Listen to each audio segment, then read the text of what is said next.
When I started Mirigos in 2014, I sometimes felt that I was Starbucks of outsourcing industry. Just like Starbucks had to re-educate people that coffee does not cost $1 at your local diner, and you can have a different experience getting a cup of coffee. I had to educate that there are more than two ways of hiring people. Everybody was used to, we either hire locally, full-time employee, somebody who shows up in the office every day, or we go to an outsourcing company and we get what we get, and then we complain that the quality is not what we want it to. We came up with a model that was right in between.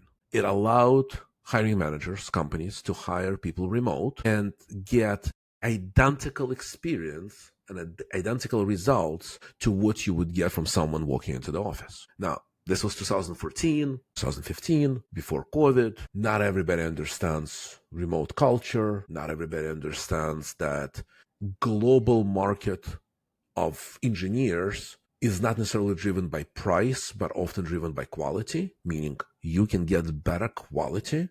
Happens to be cheaper too, but that's not the driving factor. And I had to spend a lot of time educating potential clients. Succeeded in some cases, failed in others. Today, this is way better. It's way easier. Majority of people, well, everybody understands remote work. That's not a question anymore. Majority of people understand that overseas, remote, nearshore, offshore, whatever you want to call it, people do come in great quality, but we still have to educate. And I still hope that when people come in and we talk to them, they understand the difference between team augmentation, the business we're in, or outstaffing is what we call it sometimes, and outsourcing.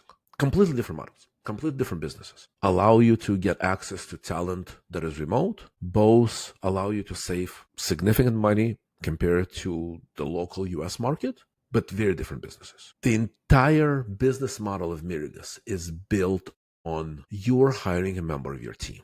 There should be absolutely no difference between managing a person who is in the office or who is in the same city if you're remote, or who is in the same state, same country, whatever it is, and somebody who happens to be in a different country.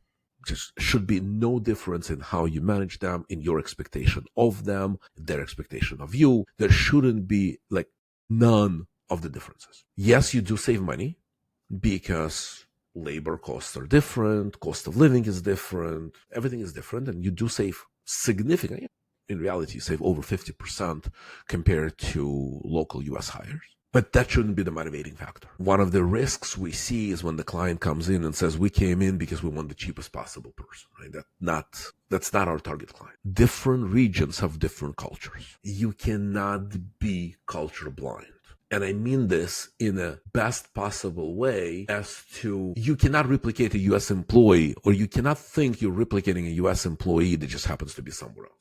It's not the same. So you have to adapt, and you have to understand this, and you have to work around it. It goes both ways. You also train the employee to understand more about your company culture, your team culture, and they do. But the end goal is to be somewhere in the middle, not one way or the other way.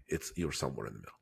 So those are the things that I hope more hiring managers get experience with, understanding, and more prepared when they take on this journey of building a team that is truly distributed.